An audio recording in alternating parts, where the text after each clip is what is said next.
Hello, everybody, and welcome to Smashbox TV podcast episode 515. I am your host, John Van Der, and joined, as always? No, No. not as The always. nameplate would be as always. The nameplate is as always, but filling in this week for Terry Miller, we have Dustin Dust Moray, world famous Counter-Strike commentator. I heard one of the best in the world, and just he's doing his thing. Just doing his thing. He spends his time with us, thankfully, to fill in on some disc golf stuff. And, he's you're not a world-class disc golfer. I'm not even going to give you that. So No. But you do put out some disc golf content that I catch every once in a while. And it's fun. Occasionally you will see me doing work on the tour. Like I did host Tournament Central for Texas States earlier this year. I think I'm doing Idlewild next month as a host for Tournament Central as well.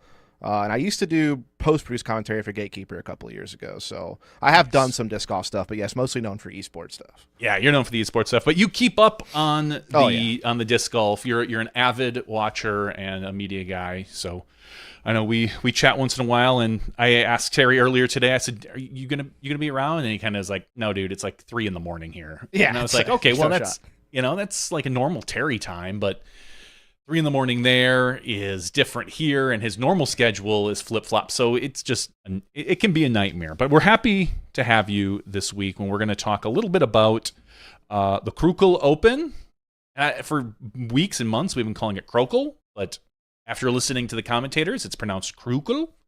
And even though Perkins kept calling it Krohkol, but the other commentary, E2, I think his name, I'm messing that up. But he pronounced it Krohkol, so I'm going to go with Krohkol Open.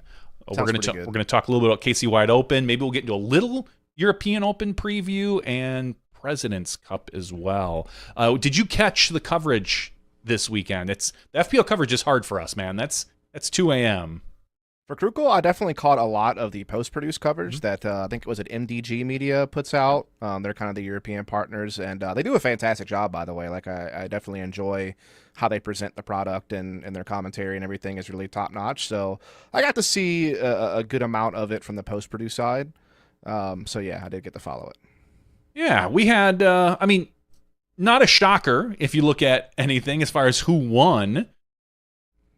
Kristen Tatar takes this by 6 strokes. It wasn't a runaway until near the end, but, Kristen, after the first round, Kristen was on the second card, I believe, after the first round. Ended up getting to was she on the first card? She shot a 63. No, she was tied with Heidi Lane after the first round, but she had the better PDGA number. You're right. So she was in fourth place. She was second card, yeah. So So there you go. So I was sorting it by round, and she came up on top, and I'm like, that's not right. She wasn't on the lead card. So almost had me second guessing there because they don't default by PDGA second. So yeah, so Kristen Tatar comes out a little bit and just a little rusty on that first round, but it didn't take long for her to grease up the wheels and kind of show why she is the number one rated female player in the world. She ends up shooting, what were her round range? She averaged 996. I know that. So she shot a 972 to start, then 1,005 and then 1,012. So she really just ramped up her tournament. Yeah, 100%. I mean, I think the big thing that hurt her, besides just being a little bit rusty on the course with her throwing, was she was like really low circle 2 putting percentage the first day. She just couldn't really connect from distance, but that really got better progressively throughout the weekend. And then her throwing got progressively better as well. I mean, even in the worst conditions on the final round, that was the day she had the least OB. She only went with OB one time that round, while everyone else is kind of, struggling a little bit. And her accuracy just seemed to get better throughout the weekend as well with her line hitting. So, yeah, like you said, a little bit rusty out the gate, 3 strokes behind, but quickly tied up after the second round, and then won by 6 strokes when it was all said and done against Silva Saarinen, who was like the European queen while Tatar had been injured, basically these last, couple of months really over there. So, yeah, Silva's been on a hot streak, which went 5 in a row, a couple DGPT events, a couple A tiers, some DGP silvers, actually. They weren't even A tiers. She's been kind of the thing, and a lot of people were questioning whether or not it would be a contested battle. And as we found out, it was until the third round when Tatar comes out in the middle of the course, goes birdie, birdie, birdie, par, birdie, par, birdie. And just at that point, Silva had taken 2 bogeys in there, and it was game over by then. Mm-hmm. Like, at that point, there was no coming back. Silva ended her round with, bogey, par, bogey, par, or birdie, bogey. So it just, after, I don't want to say that those birdies shook Silva, because I don't know if she's still pretty young, and she does get flustered a little bit on the course, but it doesn't. I don't know if that flustering is her own, or if other players can fluster her, just with as calm as she seems. Yeah, I mean, Silva to me is like really hard to rank because when she's in Europe, she farms for the most part, right? I mean, she is either winning or she's consistently in the top 5. Yes, occasionally people like Henna or Evelina or someone like that will give her a good run for her money, but, with Kristen out of the field, she is one of the players that can get the job done. But when she comes to America, it's like a mixed bag. Like, I think both this year and last year, she had kind of cold starts to her North American stretch, but then she came 4th at Champions Cup this year. She was 6th at Worlds last year. So she's shown the ability with a full field to still place very well. She's obviously very well known for her putting capability. But I think it's just about, just kind of getting that experience, getting that composure. And I do think eventually Silva is going to have to probably pick up her distance a little bit. I do think that, I don't even think that Owen Scoggins is that far off of Silva at this point as far as distance goes. So I do think that's probably something she's going to have to look at some point. I would say the forehand, but I feel like that's like low-hanging fruit for a lot of FPO players that you could pick at. But yeah, she's certainly a phenomenal putter. She's one of the best putters in disc golf. I don't know if that's statistically the case, but I would put her right up there with Owen and some of the others as far as how she can perform the putting green. Yeah, she definitely passes the eye test when it comes to putting.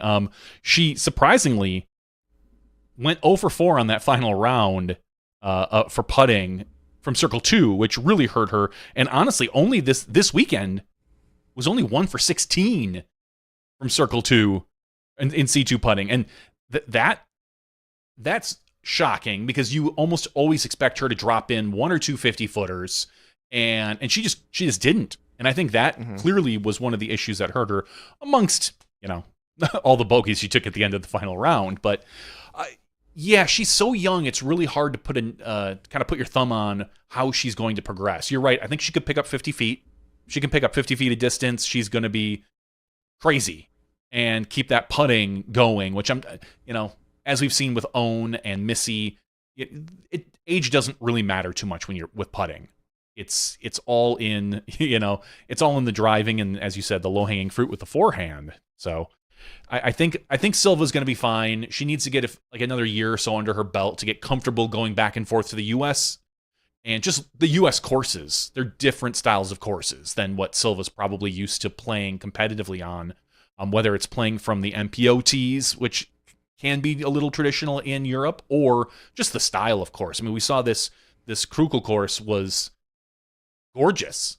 Maybe, I don't know if, I think I heard Perk say something like this, I don't know if the camera even did it justice, and the camera looked beautiful. I can understand why it's the number 1 rated course on UDisc. It's because they just do the simplest things so well to start with, the grass being well manicured, the OB being very easily marked with stakes and very easy for the viewer to see. This is something that some American courses fall short on. Sometimes the grass manicuring isn't as good. Sometimes the OB isn't as easy to pick apart because all the grass is the same level or something like that, right? Don't get me wrong. We do have some properties that do a good job. I think of the GMC properties or Maple Hill do a pretty good job with the aesthetics of it. But it does feel to a degree that just European courses have, I hate to say it like this, but it does look like they have more effort put into them. And I don't know if that's just because they have a more dedicated community to work around it, or if they have more funding, or if the parks are, services are more involved than maybe American parks departments are. But yeah, that course, I'm not shocked that it's one of the top-rated courses in the world when I look at it. Just the eye test tells you that place is immaculate. And it provides a lot of variety as well for the player. That's definitely not an easy course. It's not one of those courses that you're expecting double digits under par quite often, which is what made it so wild that Ricky was able to do it when we talk about that later. So yeah. Yeah, that's, Rick's rounds were just phenomenal. Yeah, so Kristen Tatar wins this by 6 strokes over Silva Saarinen. Aneli Tugis Moneste. I know I screwed that one up, but it's close. She takes third at 5 under par. Heidi Laine takes fourth, tied with Anniken Sten at 4 under. And then we go to the evens, which was Rachel Turton and Ella Hansen. That's kind of your top. That's more or less your top 6. Everybody else, a couple other notable names, we'll say Katie Tate shoots 3 over. Paige Pierce shoots an 11 over. Paige just not able to perform. Honestly, that's what it comes down to. She's such an enigma right now, man, because she's putting really well. She can't get this out of her hand. Well, I thought she was on the right trajectory, right? Because, she had a rough start to the season, but then she came 5th at OTB. She won the Portland Open in Elite Plus, a 4-round tournament, so a little bit harder to win those up against, a very strong field. Yeah, it wasn't with Kristen, but that's really been the case for all the American events for the last couple of months, for every player that's gotten a win with all the parity that's been in FPO. So it seemed like she was on this really good trajectory, and then all of a sudden she's kind of back in spots where you don't really think she should be based on her skill set. So I'm not really sure what it is, to be honest. It's just like she's either on or she's not, and when she is, she can compete with the best in the world and probably has a chance to win. But if she's off her game, the field is so strong now that you're going to finish outside the top 10 now if you have an off tournament. Yeah, Paige's game just isn't 100% there, and like I said, it's hard for me, or probably anyone, to figure out why that is. If it's a mental issue, if it's still a little physical, if she's not confident on her push leg. This is, she's coming back to the place last year where, she destroyed her ankle. I'm sure there's a lot of things going through her head. Ultimately, she, like I said, she has been putting really well, C1, C2. She led the field in C2 this weekend, hitting 2 out of 10, so 20% in C2, which is pretty solid. But her C1 putting this weekend was middle of the road. It wasn't horrible, but it wasn't great. It was her OB strokes. That was the killer part. I mean, she went. Yeah. I think she had a total of 13 OB strokes throughout the course of the tournament. So 5 in the first round, 5 in the second, 3 in the final round. So she was just taking bigger numbers on some of these holes. She could get the birdies that you needed to get to be competitive, but those OB strokes are going to kill you, throughout the course of the tournament. And it's just not something that, the top players are dealing with. They get like 1, maybe 2 OBs around. When you're getting 5, that's a lot. Yeah, and that's a big hole you're in. That's Paige Pierce's game. It has been for 15 years. But in the past, the distance made up for it. She could throw OB, still be 50 to 70 feet ahead of everybody, pitch up and get the same score as a lot of other women. That isn't the case anymore. She needs to control the OB, like you said, if she wants to compete. I mean, again, you get her down to 6, that's 7 strokes off her game. She's finishing top 5. So, and it's less, I don't say less embarrassing, but it's more along the lines of what we were kind of poking at.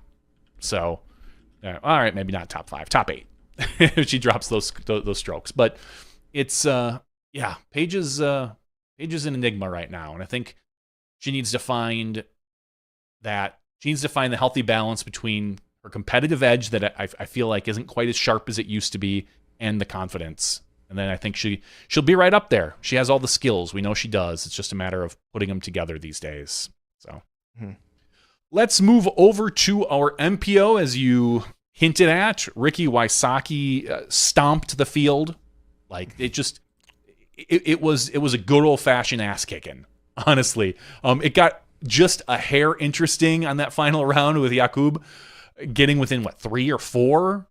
But you kind of never felt like Ricky was in danger. At least I didn't. No, not at all. I mean, he went into the final round with a 7-stroke lead over Jakub. And it got into a situation where it was like Ricky way out in front, Jakub, the closest. But then there was still a 5-stroke gap between Jakub and Vino. So, I mean, it was an interesting separation. It starts to normalize, like, once you get to, 4th place through... the top 25 is like a stroke here or there difference, but definitely some wide margins between the podium finishers. And it's interesting because I feel like it wasn't that long ago that a lot of the discussion around the disc golf community is Ricky's one of the players that doesn't have a win yet this season that you think probably should, just based on how well he's performing overall, his just, general legacy, things of that nature. But now he's won 2 of his last 3 tournaments. He came second the tournament before that. So he is all of a sudden in a groove, and it's coming at just the right time before a major, where obviously we all know that storyline. Hasn't won a major since 2017, I believe. He's putting himself in a good position to be a front runner, that's for sure. Yeah, something like 2,300 plus days he hasn't won a major, and yeah, you got to feel good going into the European Open with 2 wins behind you. Getting that third in a row though, that's going to be tough, and I'd have to go back and look, but Ricky, I don't know if he's performed very well at European Open the last few years. I'd have to go back and look at the stats, but he was 6th last year. Yeah, so he's. And no one was catching Paul and Eagle that year. That they went out a couple of years, 2 years ago? That was 2022, yeah. Yeah, dominated the field. So I don't know. I mean, Rick's putting himself in a really good position. The question is, can he get the monkey off his back? Can he beat the ghosts in his head? Is he thinking about? He's got to be thinking about. God, I haven't had a major in forever. It seems like at the majors he puts together 3 great rounds and 1 stinker that just keeps him out of it. And he's got to get over that. He clearly has to. He has to be you have to think about him, AB, and Gannon as the 3 favorites going in here. Antala right now is putting like garbage. The past couple of weeks, I think he had a decent week this week. Good. Let me look here. C1 putting. C1 putting. 92%. Oh, I'm sorry. I'm looking at third round. This weekend he putted well, but just the last few weeks he hasn't. C2, he led the field in 62. So if he's going to heat up, now's the time to do it. Can't argue with that. We're playing a new course in the European Open, and I don't know. I feel like if there's a weekend that's going to be Ricky, it's going to be this one. So yeah, it's just tough at MPO, right? I mean, it is. When you have the consistency of a Gannonburn and a Calvin Heimberg, when you have someone like AB who's already rattled off 4 wins this season. He seems to have finally figured out how to get over the hump and actually consistently perform. Got a little bit scared for him. There was like this patch where he had a couple of really bad finishes, but then he just won a tournament, so it kind of like put that to the side. Be like, no, he's still here. He's still hanging around. Then you have the idea of like the Macbeth major factor, where for whatever reason Macbeth just turns it on during a major. Wasn't the case last year at the European Open. I think he like 75th or like he did really bad last year at European Open, but bad enough to come and caddy for AB. Yeah, exactly. So I mean, yeah, there's just a lot of good players out there that it's going to make it hard. And don't forget Proctor. I mean, Proctor just won a tournament over there. He's been over in Europe for quite some time acclimating. He's become a solid competitor over there as well. So there's just a lot of names. And then I think the X factor is like, depending on what Eagle McMahon you get, don't forget that guy came out of nowhere off of an injury and came and won that tournament a few years ago. So yeah, it's very possible that he could just all of a sudden come out of nowhere and do it again. Yeah, there's a lot of potential for the upcoming European Open. As we said, Jakub Samarad, second place, ended up 5 strokes behind Ricky, so he picked up a stroke or two strokes technically that final round. Third place, Vaino Makala. Fourth place, Nicholas Antala, tied with Joey Buckets Anderson. Sixth place, Paul Macbeth. He wasn't much. We saw him on camera a little bit here and there. He wasn't much in the story because he kind of shot a consistent 1047, 1057, and then he shot a 1050 rated round. So you kind of caught glimpses of him, but again, not much to really talk about. But as we know, this is major season. This is when Paul starts to warm up. This is when things seem to get a little looser. He gets a little healthier these couple weeks, and it's not going to shock anybody if the next 3 or 4 days you hear a lot of Paul Macbeth. So tied for 7th place, you have Adam Hammes, Paul Ulibarri, Anthony Barella, and Gannon Burr. So that was a 4-way tie, and the Krohkol is tough because some of these guys were just getting overseas. They're probably still acclimating. It's hard to judge anything especially on this course. This was a pretty difficult course as well, so not getting a lot of practice time on it could have been an issue because there's a lot of blind shots. There's a lot of placement shots out here, and there were a few eagle opportunities, which we saw Proctor nail 2 of them in a row on that first round to close out his round. Yeah, it's one of those things where I'll say this, and like maybe you're gonna hate me for it, but I always think jet lag is a horrible excuse for performance. Like there are so many ways to get around that. But what I will say is, if you had limited practice time on this course, this is one of those courses where I don't think you could afford to not have a good number of practice rounds under your belt. Like when you think about the rest of the tour, there's so many courses on tour that players have played so many times now that you give them 1 or 2 practice rounds, that's probably good enough. You're probably worth your time thinking about your recovery more than about getting that 4th or 5th extra, round or something like that. In this course, the way it was laid out, man, did your shot, decision making need to be on point, and you need to know how to execute every single one. Just the way the OB, the elevation change, the couple of tricky wooded holes that they threw in there. You couldn't afford to not be prepared for this tournament, I don't think. Yeah, no, you're 100% right. 100% right on that, and that these guys needed to know what was going on, and I don't know if a lot of them did. Honestly, I think a lot of them probably went into this just thinking, I don't need these practice rounds. This event doesn't really matter too much to me. It's more just staying in the competitive mindset for European Open, for those that maybe aren't playing in the President's Cup. And we saw some players skip. Notably, Kelvin Heimberg didn't play this event, the Krohkol Open, because he flew back and forth to Europe. About to say he's earned a break after the legendary grind he went on. Yes. So he can have this one off, in my opinion. Yep. A couple other notable names, as we were mentioning earlier. Timo Talkkanen is not necessarily maybe a household name. He's only 10-15 rated, but he's been shooting really well over in Europe. Young, I believe he's the young kid that's like 17 or something along those lines. So a good player overall, if I'm remembering the right one. Eagle McMahon tied for 12th. Una Heinonen tied for 12th. Matty O at a 16th. Gavin Babcock takes another top 20. So he took 18th. And then you've got a couple of the others, Aaron Gossage, Casey White. So those are some of the names in MPO. Kyle Klein really kind of not playing very well, taking 25th. I would have expected more out of him on a course like this, but again, if he didn't get a lot of practice in on it, if they didn't take it that seriously, I can understand. But they're all honestly getting ramped up for European Open. This is a secondary. It's a DGBT event, but it really feels secondary to them probably. No, I think that's a fair point. I think the scarier thing would just be like how Klein looked at Des Moines before this event too. Like it's like a little bit of a negative trend after doing really well at Beaver State and Preserve, but it hasn't been lasting long enough to where you get too concerned. Like I think he's still, a very powerful player coming into the European Open. Oh yeah, totally agree.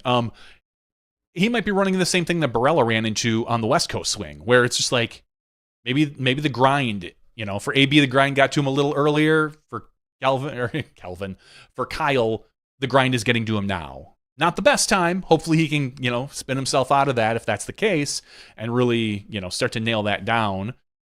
It's going to be interesting to see what Kyle can pull out of this, to see if he can, pull out a top 10 or top 5 that everyone knows he's capable of. He's a major winner, so don't know. He's just, it's funny because he's a name that I don't think a lot of people are really talking about right now, as far as your top players. Because he's generally just been one of the most underrated players for most of his career, and I think that's just because he's kind of a quiet guy. He doesn't do a ton of media. He's not really out there a lot in that regard. Like, he's good enough to make coverage sometimes, and you see him that way, and you can see he's got a complete game, but he's just not one of those. He just doesn't carry the same star power as some of the other guys. Like, just as far as, like, his brand size, I guess you could say. And like I said, I think it's just because he is a more to himself kind of person. I think is kind of what lent itself to that a little bit. Yeah, he hits a heck of a golf ball. After USDGC, after his win, we all went out to Top Golf, and it was like Simon and myself and Terry and Kyle was there and Avery, and we were all, and I think Philo was there. Was that the night Philo was there? Anyway, but he can hit a heck of a golf ball, the kid. But he is. Even there, he was sitting kind of off on his own after winning the event, just chilling, not really interacting too much with people, just kind of eating some wings and just checking his messages and answering social media. So kind of an interesting kid, but plenty of time for him. All right, the other event we're going to talk about tonight, and I don't know, I personally didn't watch really much of this coverage, if it's even out there right now yet, but it's the DGBTQ series, the KC Wide Open, presented by DFX Discs. So that this is the 42nd KC Wide Open. Somewhere over in that stack of discs, I have a 20th anniversary KC Wide Open disc, and I thought that was like, wow, 20 years. Well, they've more than doubled that. So Drew Gibson shaking out of a little slump here. You know, he hasn't. I don't know if he's cashed on the DGPT yet, but he got himself a Q Series win. He might have cashed at Preserve. Now that I think about it, I have to go back and look here. Portland and Preserve, he cashed. Portland and Preserve. All right, yeah, he was running into a little slump there. Maybe it was the Silas beef that really got him going. We'll see. But first place, Drew Gibson shooting 9 under. I heard from multiple sources that this KC Wide Open course may be the hardest course that they play all season in the States. I mean, when a 9 under par across 3 rounds is winning the tournament, ridiculous. That already just kind of tells you that that's probably a pretty tough course. And I did see some of it post-produced. It's out there. The MPO lead card coverage is out there. So I did get to see some of it. And there are just some holes that are pretty bonkers, honestly. like some of the holes are like very like just kind of like risk reward type holes where if you go for it, like you are going to be punished if it doesn't work out. Like hole 1, for instance, right off the bat, you have an eagle opportunity off the tee if you can throw 500 feet, but it's like a kind of I wouldn't call it an island green, but it's definitely a very dangerous green. Whereas you could just lay up and pitch up for par, you know, or pitch up for birdie or something like that if you want to. But then there's also a couple of holes where like, I can't remember what hole it was, but you'll probably remember it if you've seen the course from the past. But it's like this downhill hole, and it's very skinny gaps. And one of the most elected throws was a roller, even a forehand roller off the tee. It was like the shot to get you out into the open and give you a chance. So I think it was a par 4. So there was definitely some tricky holes out there. There's no doubt about it. And people are always talking about how they want to see scoring separation. They want to see more difficulty. These people put their money where their mouth was, and they put teeth to this course, and it showed in the scoring. Yeah. Drew Gibson obviously tying with GT Hancock at 9 under and winning in the playoff for $3,700. Congratulations to Drew. Obviously, GT taking second place. Third place, Jake Hebenheimer tied with Micah Groth. I believe he was the winner of the NADGT series a few years ago, Micah. Fifth place, Freddie Meza, tied with Nicholas Gill. Seventh place, Parker Welk, who had his car stolen and his discs stolen. What a story. And then ends up getting them back. How great for Parker. That is wild that he got them back. Yeah. I will say this, though. Players, stop leaving your disc in your cars. You just got to stop. First, got to stop. I mean, his whole car was stolen, but yeah. Yes. I mean, but I will say this. I've said this for like a year and a half. Every player, go to either an Apple or a Target and buy a chip tracker. Toss it in your bag. That's all you have to do. Slide it to the bottom, hide it in there. Yeah, make sure it's hidden. Yeah, just stick it to the bottom. Stick it the way at the bottom of one of your pockets or something. Then when your stuff gets stolen, you pull up your phone and you're like, where is my stuff? And you can go to the cops and say, here's my stuff. Don't go on your own. It's probably never the brightest idea. But no. Go find the police and say, every player should have that. And yeah, that's chip track your stuff, guys. Because we've seen too many instances with bags going missing, whether they're from the car, the back of the car, or just dumb luck. So finally, three-way tie for 8th place between Silas Schultz, Kevin Kiefer, and Braden Side. So that is your top 10 in MPO. These are not all of them, but a lot of these guys are not going to be over the European Open. I did see Parker Welk was getting on a plane to head over. But a few of the other ones are not. This is kind of like the guys who aren't traveling series. So yeah, the great separation. Yeah. Then over in FPO, Lisa Fakis takes this one down, but over Owen Scoggins by a single stroke. So that's kind of crazy to think that Owen taking second place to anybody right now in this field. And Rebecca Cox, who's continuing to shoot well, takes third place. Hannah Wynn in fourth. I would argue that, I know she's kind of a veteran, but I would argue that, like, if you were going to have, like, a Breakout Player of the Year award or a Most Improved Player of the Year award, I think Rebecca Cox has got to be one of the top FPO candidates for that this season.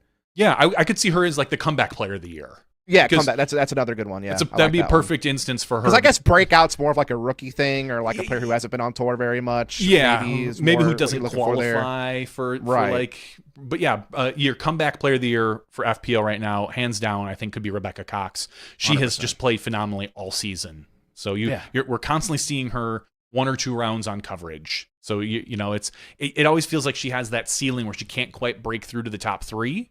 But she's always right there in the top 10 or even close to the top 5. But I was actually looking at this just to give you like a little fun stat. In 2021, she cashed for a total of $11,500. I'll round up a little bit. 2022, it was like just under $13,000.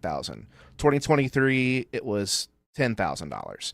This year, she has already cashed $16,000, and we're only about halfway through the season. So that just goes to show you like how much she has picked it up this year. It's actually been a really cool story to follow.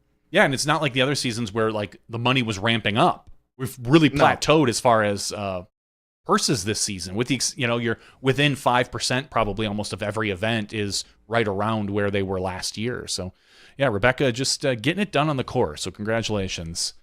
And I'll round out the top 5 here. Vanessa Van Dyken takes 5th place. Vanessa, who was a regular on the tour and kind of bounces on and off the tour in general, but she's a solid player. She's hit most of the DGPT events this year, but not really cashing at a lot of them. So congratulations to Vanessa, who is getting hot at the right time, I would say. She cashed at Des Moines and now this one, so we'll see what her next upcoming event is. Ledgestone, August 1st, so she gets a few weeks off. But that's your FPO at the KC Wide Open. Have you played in Kansas City at all?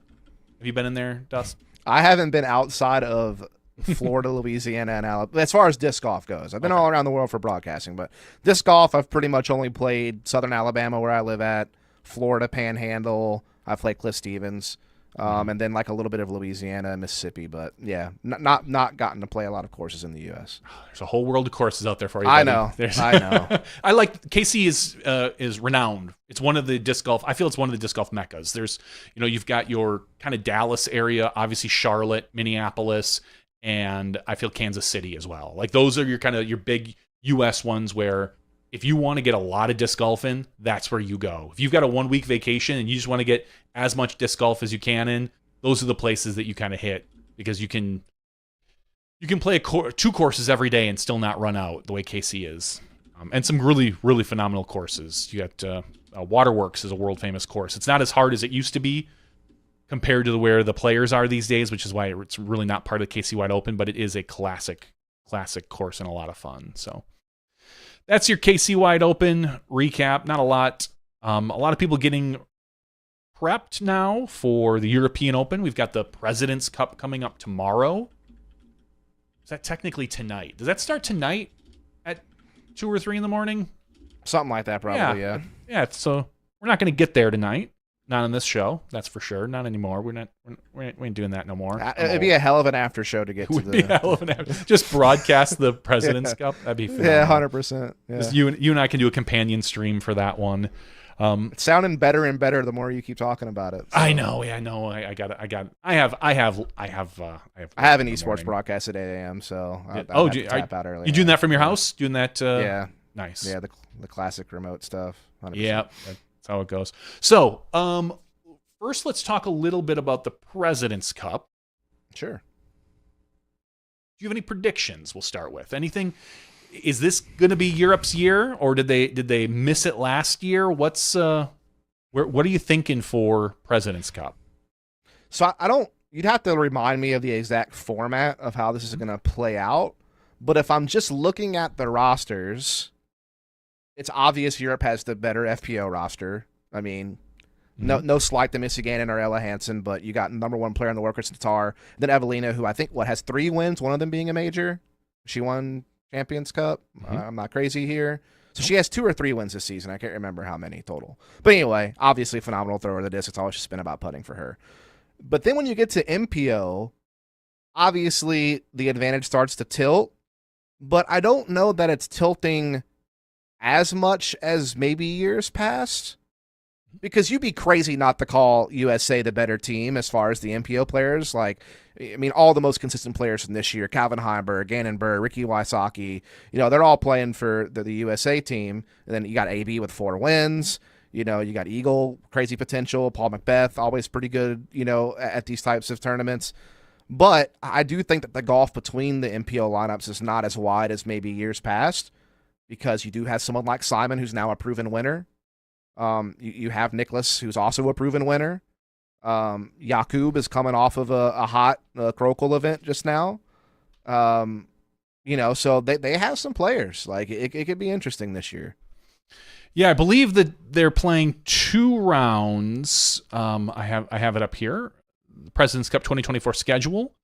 There will be round 1 is best score, holes 1 through 3, 9 through 11, and 16 through 18.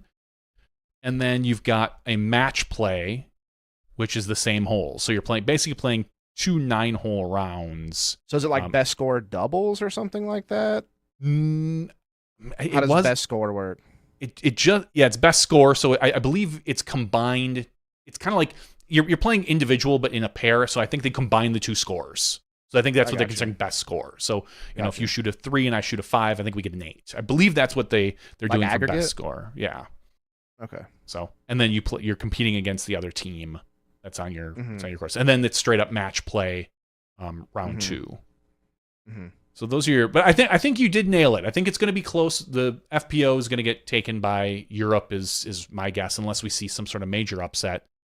And the MPO, I feel like we still have that advantage. We still have the consistency advantage, and I feel like we're still gonna win this one.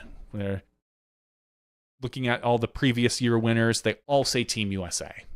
So, but if Europe does win, I'm here for it. It's going to be quite a celebration on their part. I definitely think there will be a day where Europe will win, just based on the fact that disc golf seems to be held in a higher regard in a lot of those countries, and how they treat their disc golf athletes and how they recognize them. Like, Tatar is like a national icon in Estonia. As a disc golfer, which is not something that would happen for a U.S. person. Like, you might make your local dues at best, but you make the ESPN's Sports Center top 10 or something like that. But yeah, I do think that there is this trend where you're seeing more and more European talent develop. Obviously, the FPO is where you've probably noticed it the most over the last few years, but Nicholas has taken a huge step up, I feel like, throughout the years in his career. And I think you're going to continue to see more and more of that. So, yeah, I do think there is going to be a time where it's going to be real close. I think it's going to be soon. Honestly, the way the Europeans are playing, it's just a matter of time. It literally is going to come down to, I feel like, just a few shots. Probably even this year. I bet you could if you flip 5 shots, Europeans win somewhere, but who knows what that could be. 5 points, for crying out loud, and make it look like a blowout. But it's always closer than it feels. So I'll wake up and hopefully get to catch the second round of that tomorrow morning. And then that's kind of real quick, we'll go over the teams. For Team USA, you got Yuli, Missy and Ella, Vinny, Gannon Burr, Ricky, Eagle, Paul, Barella, and then 2 reserves, which is Kyle Klein and Paige Pierce.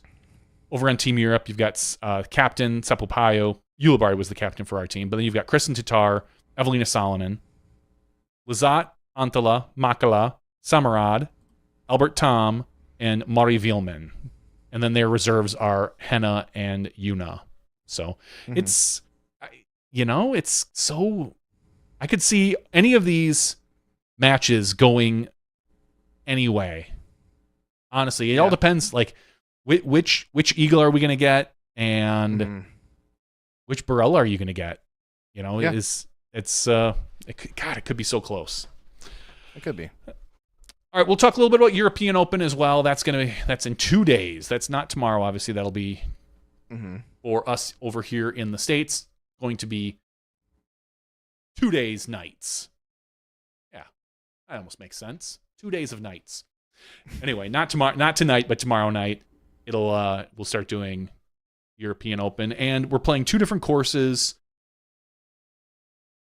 I mean, it's so hard to predict because with the new course, how are the players going to react? Are we going to see the same competitors? Are we going to, like you said, are we going to see Eagle step up and play some phenomenal golf? Are we going to see Paul show up as he has every single year? Does Simon really focus in, and can he play a good game? Will Vinny finally get a major? Will AB beat him to it? There's so many storylines to be had here.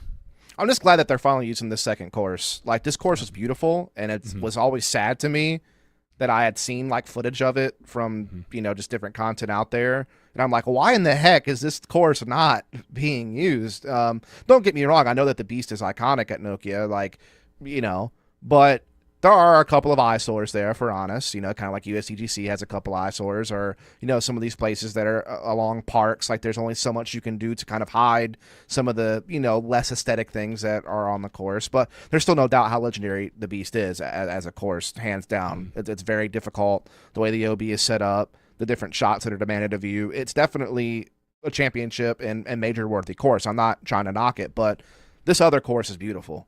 It's just it kind of gives you that vibe that you just got this past week from Krohkol. Like, it just has that natural beauty to it, the way it's manicured, the way it's handled. I'm glad to see the mix this year. I think they're going to have to do that because, as we know, I think UC had said something along the lines of they've only got possibly another year or 2 at this course. I'm interested to see how the spectators are going to show up. Every year at the Beast, it's been free. So we've seen 3,000, 4,000, 5,000 people show up to this event. That's not the case anymore. Now they're charging to come and spectate. So those numbers are going to be. I don't know how much the tickets are. I think UC had said something along the lines of we're going to see 500 to 600 people spectating each day, maybe, and then on the final day probably a big number, possibly 3,000, which will be awesome to see. My guess would be, as long as what they're charging is not like a crazy barrier to entry, that I think it'll still be pretty good attendance. I agree. I'm hoping, it's a major. Probably shouldn't. I feel like $20 is the right amount for a ticket. Anything more than that might, I know there are. Let me look, actually. I'm researching. There are events that charge way more than that, and VIP tickets are different. You're paying for an experience, you're paying for privilege, but out here, I feel like we shouldn't be charging probably more than 20, and any kid under 13 should get in for free. So okay. Well, it looks like they sold out of most of their tickets, so it seems like it wasn't really a barrier to entry issue by any means. The general admission for Friday starts from €1,750. Okay. Which is not that bad. No. But that's right around that $20 range that you were talking about. And then the VIP tickets were like €54.50. Which would be like maybe $60 roughly. If Robert Goyke on the board is saying Saturday and Sunday are free. Okay. Which, well, there you go.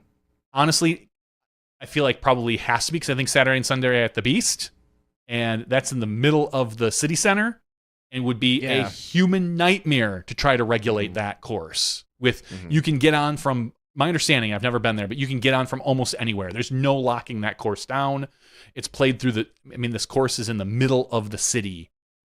When we see some of the drone shots, you're going to see it pull out, and you're just going to see the city there. It's like this green patch in the middle of Nokia. Yeah. So I think all that they were selling for Nokia was VIP stuff. Yeah, and that makes a lot of sense, giving you probably seats and specific spots. Which that all sold out too, by the way, so that's a good sign. Yeah, no, that's the Europeans. I think there is something to be said about having a fewer number of events there and spreading them out, because you don't saturate the market, as we saw in like Texas, where Texas is huge and you can support 3 events, but maybe not for spectators. People get sick of going to seeing the same players. We can see Paul and Ricky and Eagle anytime we want.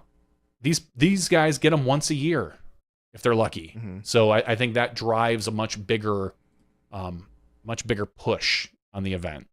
So. It's also just easier to travel within Europe to get to these events. Yeah, a lot of times. By a landslide compared to U.S. travel. So that's another big part of it. Yeah, they've got some good public transportation over there, I hear. That as well. I'm hoping I say this every year. I'm like, I'd really like to get over there next year. Get over to Europe for the European Open, do a family vacation, schedule it around the European Open, which I'm sure my wife would love, and maybe spend that one day at the European Open and the rest of the time with family. So it would be a lot of fun. I swear I'm always just so unlucky when I do go to Europe. It's always like spots where there's not disc golf. Oh, Like, for example, earlier this year, I did the first Counter-Strike 2 major. I did the qualifiers for it, and we were in Bucharest, Romania. There ain't no disc golf over there, I'll tell you that much. So like, yeah, it's definitely certain spots, like particularly the Nordic region, I think, with, Finland, Norway, Sweden, Estonia, obviously are kind of the main ones. Yeah, those are the places that you really want to get if you want to get into the disc golf, that's for sure. Yeah. Those are kind of all the events. That's the European Open preview. There's not, like I said, it starts in 2 nights. Tomorrow's the President's Cup. We have, is there anything specific you're looking forward to at European Open? Like, is there a storyline or anything particular that you're really kind of jazzed for, we'll say?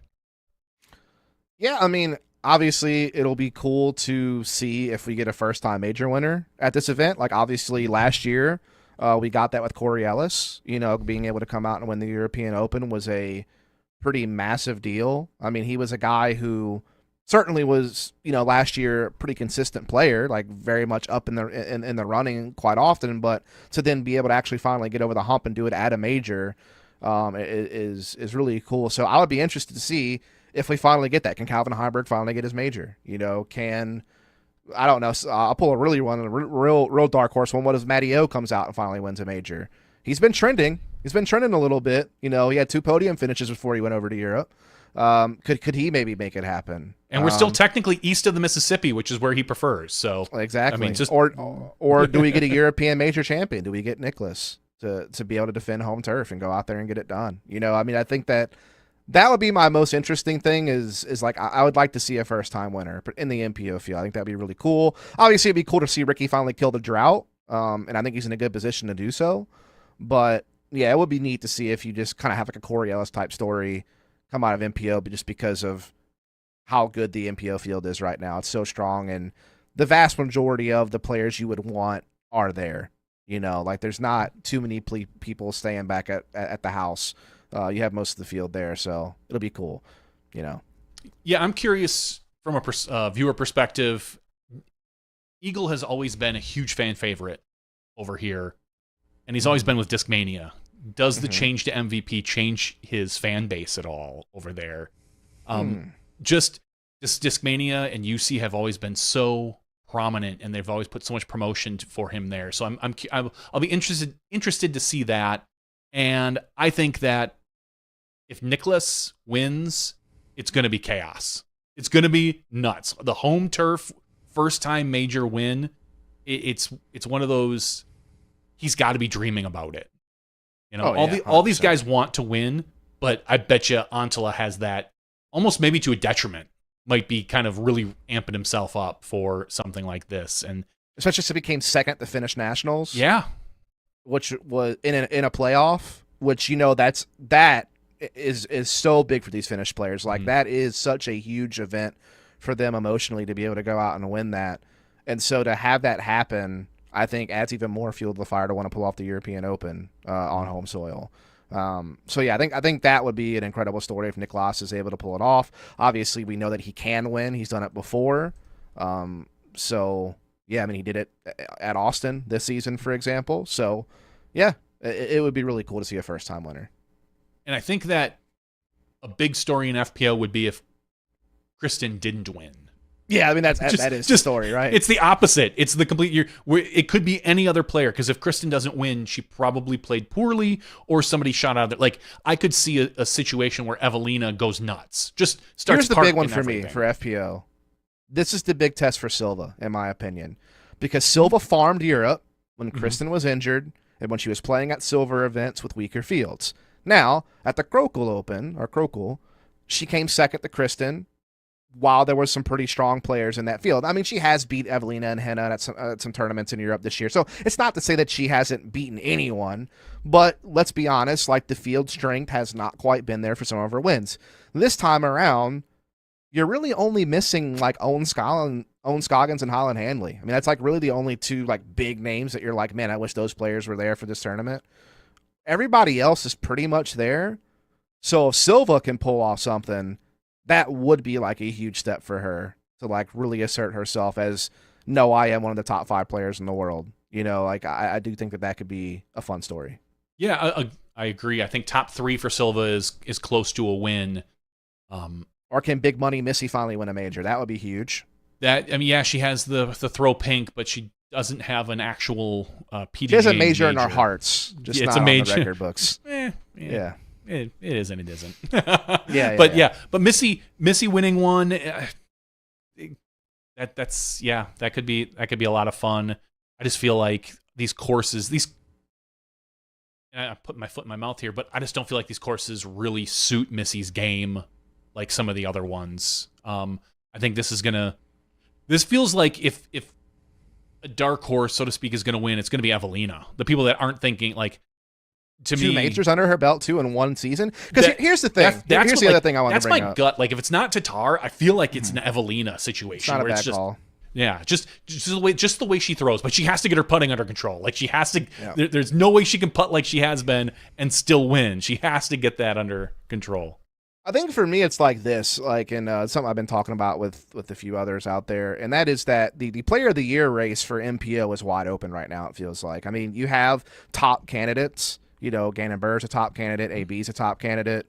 Ricky is still in the mix. I think for people, Calvin could get into the mix. Like you have like 3 or 4 names kind of in the mix, but you kind of have the 2 front runners of Gannon Buhr and AB. Like those are the 2 that are really battling out right now. Now, on that front, then this major, if one of those wins, it could be the great divide finally to give us a true front runner, or it could put someone else in the picture. Now on the FPO side of things, there is no parity. Like it's Chris Tatar's Player of the Year right now. But if Evelina wins this major, I think she's 2 majors for the season. That then puts all her of a sudden, she's now in the argument. So I think that's like another thing to kind of think about with this. I think if Evelina wins, I don't think there's an argument. I think she's Player of the Year at this point. For now, yeah. 2 majors, and I think 2 or 3 DGPT events. Yeah.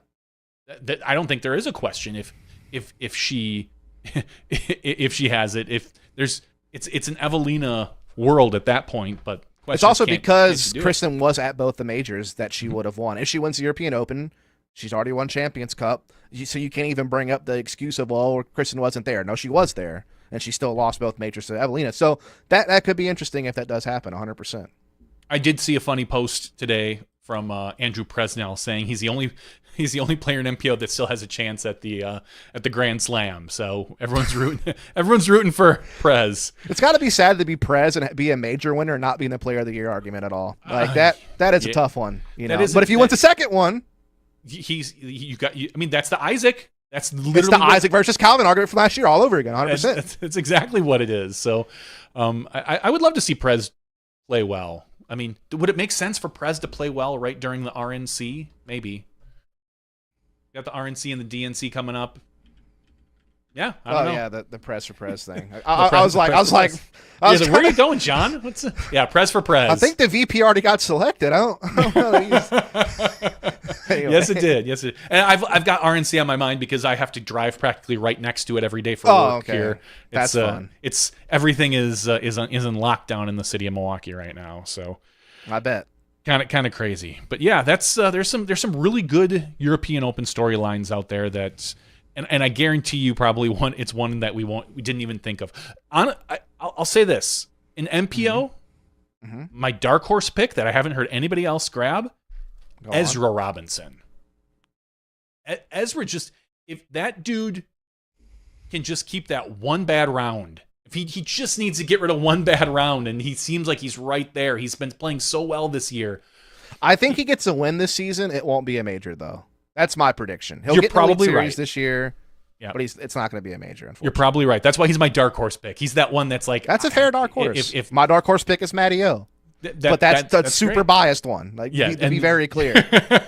Hey, at least I'm open about it. We all have our biases. I'm not hiding. Yeah, 100%. Super biased. Personally, I would love to see Paul come out and win. There's something about a Paul victory that always is phenomenal.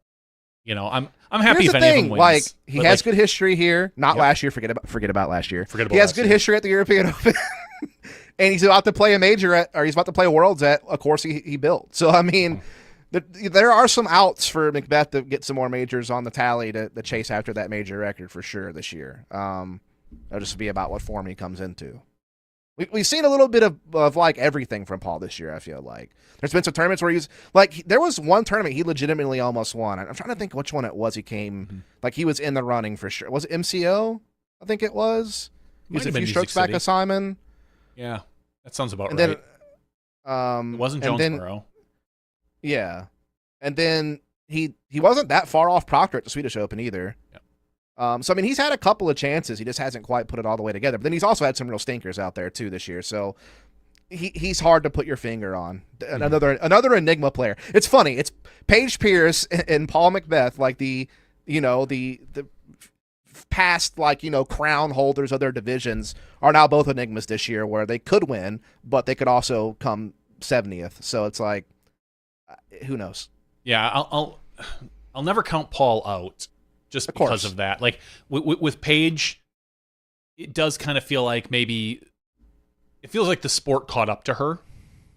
A lot of the other players finally kind of are at Paige's level for competition, and she's one of 10 now. For Paul, the sport caught up as well, but he just has that gear that he still scares people. Like, he's got the killer instinct. There's not a player on that roster that wants to look, if they're in first place, and wants to see Paul Macbeth in second. Period. Like, there's not a single... I don't care if it's 3 strokes. I don't care if it's 4 strokes. Everybody looks back and they're... Even Ricky. Like, Ricky's the one guy who's probably fought with Paul the most. And I guarantee you, even Ricky would look back and go, oh, God, not again. And there would be something in the back of his head.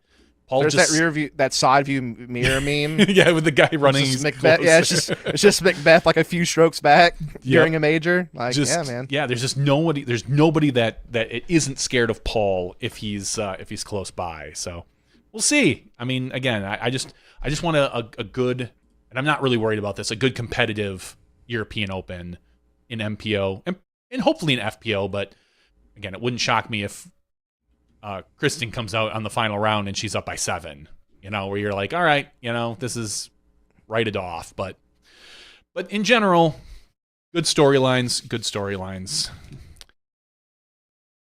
What do you got there, Dust? Anything fun, anything interesting going on in your neck of the woods right now? In my neck of the woods.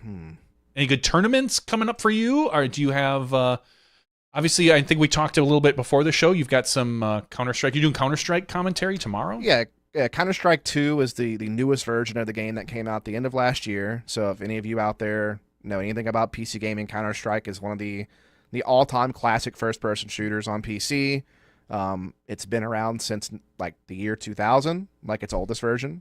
And it's interesting in that regard because I don't want to get too deep in the weeds for esports. People out there have no idea what I'm talking about, but in esports, unlike traditional sports, games kind of fade in and out as far as like how popular they are, how many people are actually playing those games, how competitive the scenes actually are, how much money is involved in like the prize pool and like the circuit, like how many tournaments are being run. Like, games kind of come and go, is the general trend. It's not like a traditional sport like basketball or baseball or whatever, where they're kind of just always going to be there. Granted, there has been viewership issues with baseball and they changed rules, and you get my point. But in esports, it's very much a revolving door.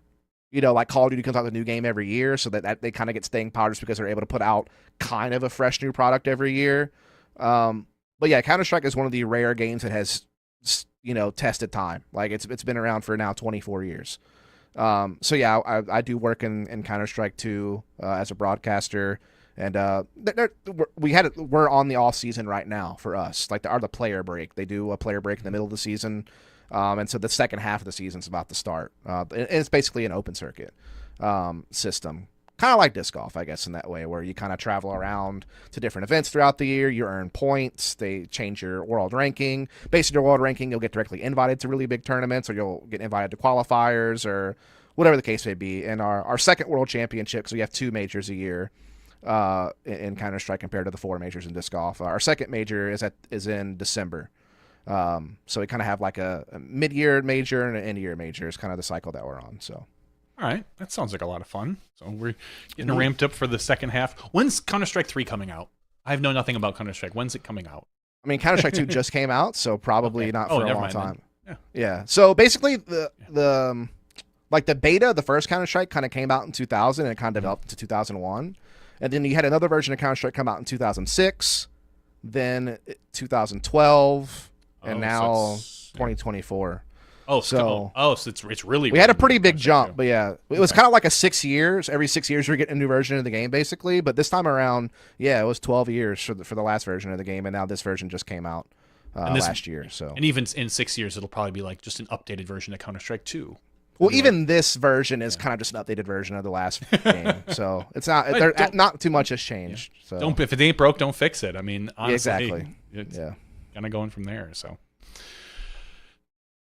All right. Honestly, there's not a lot to talk about right now. I think next week is going to be the big week where we're going to get obviously with the European Open, we're going to chat a lot about that. Have you seen is there anything? I was looking out kind of scrolling the Reddits and the Discords, and I didn't see a ton out there, but have you seen anything that's drawn your eye disc golf related as far as who or what is what's going on in the world of disc golf? I mean, I guess I don't know if y'all already talked about this maybe last week or a previous episode, which was the news of hole 16's change at the Beast and how that is going to potentially impact things and how people kind of felt about it in general. I briefly talked about it last week in that I'm kind of torn on it. I think the old rules make it a more interesting hole, make it more difficult. Mm-hmm. But there is a gut reaction I have, same thing I had for USDGC, same thing I've always had, that I hate when events have gimmicky holes that are not within the rules of disc golf, because I feel like if we want to go outside the rule book, there are so many crazy things we could do to make the sport interesting. So the fact that we're doing this one, and my big poke at the USCGC has always been, you literally need a caddy book to walk around that course because there's different rules for different OB on different holes, and I hate it. Like, I know all the rules now because I've watched it so many times. Like, I know, all right, hole 3, go here, you throw it, it's a hazard, you move on, whatever. Like, I know them all. It still bothers me because I think of it from a new viewer perspective. You watch all these players, and we'll just take European Open, up to hole 15, even through hole 15, they throw OB. Oh, we take it from where you went out of bounds. Suddenly, hole 16, it's different. Why is it different? And then it could be confusing to a viewer. And I think consistency is something that will help elevate our sport. Yeah. But flip that over, it was a better hole the way it was. Oh, it's electric. It's electric to see. It's electric for the viewers for sure. From an entertainment product perspective. A hole like that is electric, and it's like, the final boss that you have to conquer. If you're having a great round, as long as you can get through that hole unscathed or take minimal damage and kind of still maintain your position, then you've kind of done what you needed to do to perhaps, walk away with the trophy.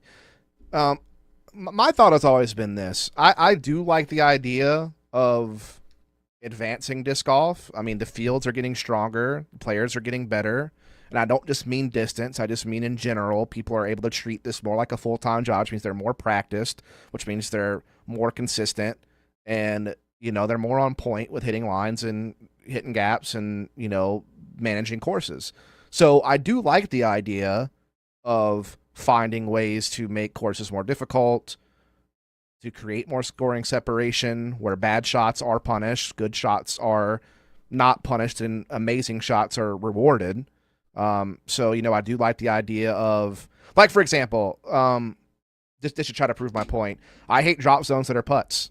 I don't like that.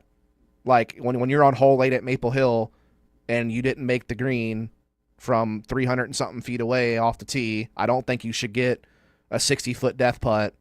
I don't like that. Same with what is it, like, what was it, hole 2 at Des Moines over the water, the par 3, like 400 and whatever feet. Yep. I didn't like that when it was a death putt drop zone. If you went OB up, I don't like that. I think you should still have to throw a difficult shot, which is why I like the adjustment that they made. If you saw it, I think it was at Des Moines. Where's the hive at? What hole is that, 5? Yeah, the beehive. This hole. year they changed it to where MPO advanced to the red tee, the FPO tee, if they were OB off the MPO tee. That was a good change. I want to see more things like that, where you are still having to hit a good shot after your first shot goes awry. So and that's just one example. In general, I like the idea of score separation. But what I will say is I don't like when it is, how can I put this? When it is disproportionately weighted on one hole.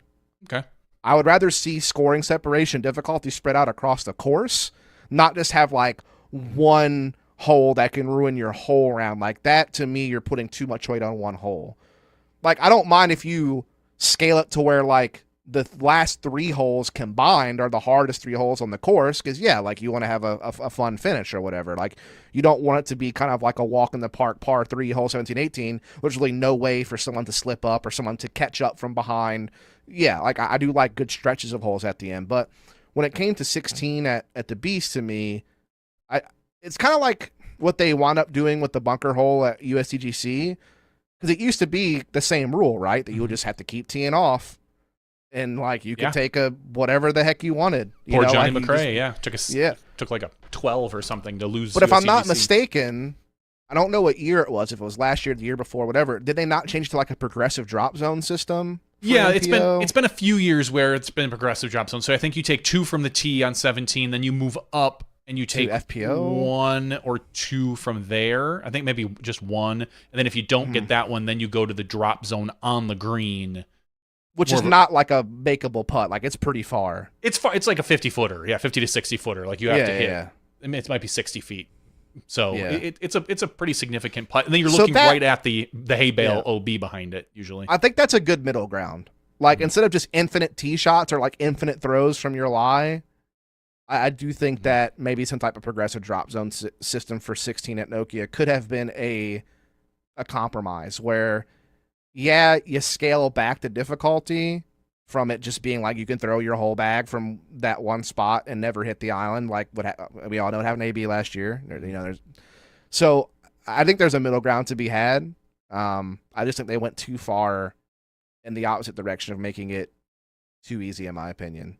Yeah, give them a drop zone on 16 where it's difficult to reach the island, but they can. Yeah. Make them attack like, oh, great, now it's a 380-foot shot to that island. As opposed to, because from the tee, I've seen Simon try to make the island, and he's never been quite able to make it to the island. I wonder if someone like an AB, and he would never do it during the tournament, but I would love to see AB try to make that island these days from on 16. But yeah, make the second shot a 380-foot attack the green. Then you can still go OB. My understanding is the PDGA does it for a few reasons. One, it sets a bad precedent for other events. Okay. The other is that my understanding is the player rating system becomes broken when you do stroke and distance. Like it wasn't built for those type of huge swings throughout a course. And so that's one of the other reasons the PDGA is restrictive of this particular rule and is trying to eliminate it. Now, I think I talked about this last week, but I was solo, so now I get a different opinion. It wouldn't hurt. I don't know. I wouldn't be opposed to the DGPT starting to set their own rules, as long as they're consistent. Just say, we're going to do stroke and distance. That it would slow down the game significantly. But it also takes risk reward quite. I mean, I just think about like a final hole at GMC, the big hyzer over the road. If you don't get back in bounds, if you throw it as a righty backhand hyzer on hole 18 and don't get back in, flip it over. You take it from the tee again. And it's the reverse from 18 from European Open at Nokia. Yep. Yeah. And there are instances where, and USDGC did stroke and distance on a few holes for many years, and that's gone now, of course, because they've been restricted. But I don't know if our pro game needs to evolve like that. Because Well, I just like what we've seen elsewhere. Like Des Moines made fantastic changes. Yeah. Like the changes that they made for that final 3-hole stretch, particularly 17 and 18, those were fantastic changes that made the course more difficult, created scoring separation at the finish, but didn't overdo it to a point where it was like ridiculous to expect players to be able to handle that situation. Like it made you think, if you were not clean off the tee, you got punished. You were par at best, but you still had to work for it to get that par. Whether it was the island or just the way that hole 18 was shaped. Like those types of things, and what we just saw at Kansas City Wide Open, they put some teeth on that course and scoring went down. You know what I mean? Significantly. But it was still possible to get enough, still get some good birdies and still have a good round. Like I think the hot round at Kansas City Wide Open, was it like a 7, I think maybe? So like it was possible to get a pretty decent score out there if you played well, but it was definitely more difficult to do so. You weren't seeing these crazy double digits on their par rounds like you see at some of these other courses. So I do like the trend of scoring separation and difficulty being added. I just think that I don't want it disproportionately over one hole. I want it spread out throughout the course. That's my take on it. Yeah. No, I can totally get behind that take. I just like, maybe it's something in my brain, I like the consistency of rules. If we have rules, follow the rules. If not, and that's fine. Like I said, European Open could have continued with this whole 16. They could have. They flat out just could have said, cool, we're going to be an XM major. Mm-hmm. But my guess is that the PDGA put a little pressure on them and said, that's great. We're not going to guarantee you're going to get another major after next year then, it's if you keep these rules up. Yeah. But again, that's why I think the middle ground in a situation like that is progressive drop zones, where the drop zone is still difficult. It's not a gimme. Because a lot, like again, these holes in the past where the drop zone was a putt, you were taking bogey at worst on those holes, right? Unless you actually ran the thing into the water, which most people weren't doing. They were laying up and taking their bogey and moving on. No, you should take more damage than that. Like you should have to be able to hit a really good shot from the drop zone to get that bogey save. Like it shouldn't be a guarantee that you're going to get it. You should be at risk for a double, if you go OB off the tee, or OB off your second shot in this case at hole 16 at Nokia. So that's just kind of where I'm at. Like, I do want to see drop zones be more difficult, but I also don't want to see a guy throwing 10 shots from the same spot and just ruining his whole life on one hole. Like I'm not that much for watching people's pain. You know what I mean? But at the same time, I do like the idea of having scoring separation. Yeah, I think there's a happy ground to be found somewhere. That's for sure. So, well, we'll figure it out. We'll solve the world's problems. We can do that. So that's you. I was gonna say that's European Open hole 16. I didn't see the hay bales on 18, but those might not be there this year. That's always been like a weird point of contention for some people, is the stacked hay bales with the elevated basket. But I don't know if we're gonna see that this year or not, or if they've progressed past that. So I want to see more. I want to see more hilly greens is what I want to see. I want to see more mounded greens. It just reminds me of the Japan Open back in 2010 or 2012 or whatever, where almost every basket, none of them were elevated at the time, but they were all on like a 6 to 7 foot mound.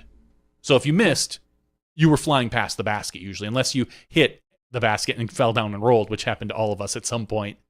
It just made putting that much scarier, as opposed to just throwing an elevated basket at it, which can sometimes look tacky in my opinion. So depends on the basket. I think in general, having to make it to where you're not going to have the same putt on one spot on the green than another spot on the green makes, again, it goes back to what I was talking about earlier. Make players think. Make players have to make decisions. And so in that spot, you're thinking, hey, if I play my approach shot to here, I'm going to have a safer putt, whereas if I put it over here, it's going to be more of a death putt. So that's just another way that you can force players to do some decision making. You can't just throw it anywhere in circle one and have a great putt. You have to actually put yourself in a good spot in circle one to have a great putt. Yeah, I saw a few of those at Krohkol, where you had to be on a specific side of the basket. Exactly. It was better, or the basket was close to trees, so if you went past it, you were stuck with a putt with won't say Obstruction. obfuscated, but yeah, like just a challenging putt. So Yeah. I think the bullseye is kind of sacred. Like, I don't really like to interfere with the bullseye. Like, if you bullseye a basket, you should probably have a putt. You know what I mean? Like, I don't think we need to get that intense, but I don't see anything wrong with using, hills or elevation or trees that are on the fairway or whatever to kind of make one side of the green more worth it than the other for your approach shot to make you think a little bit more. Because let's face it, like in disc golf, sometimes it does get to a point on some of these courses where when you're within like 150 or 200 feet of the basket, you don't really have to think too much. Like, as long as you can just land that disc within 25 feet of the basket, you're feeling pretty good. Whereas if you, obfuscate like part of the green, all of a sudden you do got to think about that upshot a little bit more. Like, you can't just put it within 30 feet of the basket. You got to put it within one side of the basket and within, 30 feet or whatever the case may be. So that's just another thing I think that I like that. I think I'm on the same boat as you on that one. I think we'll get there. Courses are getting better. They're becoming more customized. The land is being dedicated more for disc golf and not just, hey, here's a park, let's put a disc golf course in it. We're able to get a lot of that stuff customized for us now, and I think we're going to see more difficult greens coming up that aren't necessarily what we see at things like Eagles Crossing, where it's more a lot of man-made stuff. I want to see. I like the more natural look personally. Although I would like to go play Eagles Crossing. I think that'd be a fun course. Yeah, it does look fun. So that's kind of been like just randomly off the radar. There was so much hype around that place. You had the skins thing there, and then it's just like I haven't heard a peep about that place since. No, I think they did a commercial or two on Disc Golf Network over the last couple months, but okay, you're right. It has been quiet. I don't know if it's just because of like all of like the drama around the coverage that happened and all that jazz. If that just put like a stain on it for some people or something, or if they just had different ambitions. I wonder. I'm actually curious how they're doing. Is my other question. Like, are they doing well? Because I know that it was kind of a little bit more remote of an area. Like, it wasn't near a big city, so it's like 45 minutes outside of St. Louis, I think. Something. Yeah, so it takes a little bit to get there in comparison to some other destination courses, perhaps. So yeah, I'm just kind of curious how that business model is working, because that was a lot of investment in that property. And it feels like, based on the amount of investment they put into that property, that you would want the Disc Golf Pro Tour to be knocking. You would want an elite event there or a major there, something, you would imagine, with that type of, infrastructure that got put into it. But who knows? Being as remote as it is without the cell towers, it's not possible. That's what's unfortunate for them. They're not, unless the cellular quality, or again, as everyone says, maybe we can get Starlink that's small enough, or because it's not a heavily wooded course. Like, no. there are some wooded holes, but there is a lot of shot shaping in fairways that they can play with. So we wouldn't have to worry too much. But yeah, it's I'd be curious to know how that business model is going myself, because we've seen a few different. Maple Hill is clearly maybe the second most successful private course behind Morley Field over in San Diego area. But Morley's been there forever, and it's constantly full. So Maple Hill is now as well. You have to make tee times for either one of those. So I don't know. I mean, that is the future. It's private property. Like, if we want better disc golf courses that are suited to disc golf and us just not building on a traditional golf course, then seeing more private properties like Eagles Crossing, like the Preserve, like these places, Maple Hill, like that is what we need, But then again, it has to make business sense on the other hand, right? To make it successful, which is what Olympus is now facing in Florida, right? How well does that place work out going forward? Obviously, Cease and Macbeth put a lot of investment into that. So I think it's big that they got Chess.com as a title sponsor their first year operating an elite event at that, product. I think that's huge for them, but that is going to be the future, right? As we go forward. So we'll see. Yeah, I know Olympus has run into some hurdles with local permitting, and I think they had to put in a paved parking area, and it's been off and on. Overall, I think it's going to be mildly successful. I don't think it's going to be a loss. I'm curious to know how Cactus Rock is going to be. That one I know they're revving right up. That's the other Dylan Cease and Paul Macbeth property. Actually, it might just Where's be that Paul. at? Cactus Rock. I don't know if Paul's involved in that one. Where they just did a fundraiser. Dylan Cease just did a fundraiser for. Because I think Olympus will do fine because it's not too far away from like that Florida community. You know, like it's not that far from Cliff Stevens and like Picnic Island and some of those other courses in that area that are very popular for the Florida scene. So yeah, Cactus Rock is right in your area. It's in Alabama. oh, what the heck? Yeah. I couldn't remember if it was Alabama or Louisiana, so I kept my mouth shut. Oh, it's in Tuscaloosa. Okay. Yeah, I mean Tuscaloosa is a decent sized city. And that's the hard part is that Birmingham and Montgomery, which are other pretty decent sized cities. So yeah, you really want to be close enough to population, but far enough away where you get land. Yes. Yeah.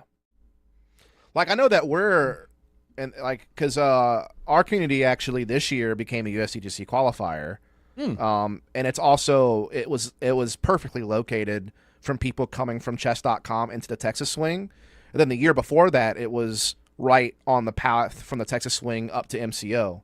So, because I'm right here in southern Alabama near the Florida Panhandle, and so it has become we're actually getting a new big championship level course installed here.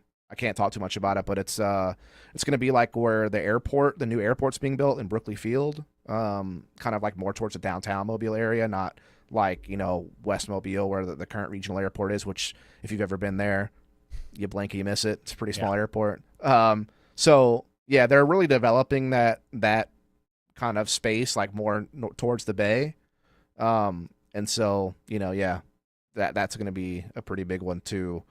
That not sure when it'll be ready. It's still very early days on that project, but yeah, I think you're right. It's all about having the right amount of land to make a great course, but being next to a populous enough area to be able to support it if you're going pay to play. And the other thing is, honestly, you got to think about logistically speaking, where are you located to where can the tour interact with you or not, right? Mm-hmm. If that's your goal, is to be an elite tour or a qualifier series, or the case may be, or a major one day. You kind of have to be in a lane that can be traveled to. It's not going to shock me if and I don't think it'll be this year, but you never know. In 2 years, if you see the first two events be Olympus, Cactus Rock, like just swing right along the coast and then go right to Texas. Olympus, Cactus Rock, Waco. I like the fact that the tour's now starting in Florida before the Texas swing. Like I think that's a good natural progression of the tour. Mm-hmm. I also just think the Southeast gets slept on in general with the Disc Golf Pro Tour. I wish it was more featured. It has been in the past. It has been. And obviously we are hopefully going to get a major back in Georgia, when that all gets rebuilt for Champions Cup. But yeah, I think that seeing these Florida courses pop up were big again, to see them on tour again. I know Tallahassee's been in it in the past as a Silver Series, and maybe it was an Elite before. No, I don't remember. They wanted to be. They were a Silver Series that wanted to be an Elite Series, and then I know there was a lot of behind the scenes bickering and back and forth when I believe they were not picked for an Elite Series, and they were a little surprised. I know there was some back and forth between them that they were not happy about, but I think you could say the same thing about Vegas as well, who thought they were just going to continue, and suddenly they were off. And I just believe that Tallahassee, my understanding, has a great course or two that could be on the Elite Series. So, yeah, I mean, Tom Brown's a good course, no doubt about it. So yeah, most people enjoy it. It's the top rated course in Florida, I think, on UDisc. Although that may change in the future with Olympus. Yeah, Olympus might be one now. I'm not sure. I don't know. It will be eventually, I'm sure, as more people play it and, as it gets more exposure. Yeah, sure. But no doubt about it. So you're going to stay up and watch any of the FPO? You're going to stay up and watch anything? I mean, not tonight, obviously. How long does your Counter-Strike? Is that like a full weekend deal? It depends. It varies. Okay. Some are... Depends on, like, if you're on-site or remote. It kind of depends on how to work. But usually it's like 2 or 3 games a day on average, I think, is kind of what you're looking at. Every now and then you might have 4 games in a day, but usually like the average is 3 games in a day, and those games are best of 3s. So if you go all 3, maps, maybe you're looking at a 9-hour day on 3 best of 3s or something like that. So it just depends. But it also depends on how many of those games you're actually working, because there are usually like rotations for broadcasters, just like there's a rotation for the Disc Golf Pro Tour, right? Of course. You kind of have your color commentator only does half the day, then I guess your host kind of does the full day. So yeah, it just kind of varies. I have a pretty short day tomorrow, all things considered. Okay, well that's nice. But you don't plan on doing any FPO action overseas? I don't think I will either, unfortunately. I thought about it. I will catch post-produced coverage in that case. Funny thing is, the best I can do. Yeah, I will probably wait and see highlights. I'll see what happens with the first round. If it's close, I'll catch highlights, or I'll catch the whole thing. If it's not, then it might just be highlights for FPO. The time zone difference is tough to commit to live, Yep. As a North American for the European Open, but I'll definitely catch post-produced coverage, no doubt about it. I love the MPO timing, not going to lie, like 9:30, 10 o'clock in the morning. Just turn it on, watch, while I'm at work for the morning. So, and that's really the tough thing about, that's what's so tough about disc golf being so, well, people would consider it European-centric in its popularity. Like, it's more popular in Europe, I think, in general. It's more respected. It's treated more like a top-tier sport there than it is here. But man, when it comes to like viewership time zones, it stinks. Like, it's tough because, it's so early for so much of the world to tune in. Whereas North American tournaments, most Europeans can tune in really no problem, right? Like, for at least the MPO portion, because that's more in the afternoon, which is like a pretty reasonable time in the morning for most Europeans. So it's a little easier to do in comparison. Now, FPO, that's a little bit of an early rise for a European viewer for sure. But yeah, for MPO, it's not too bad.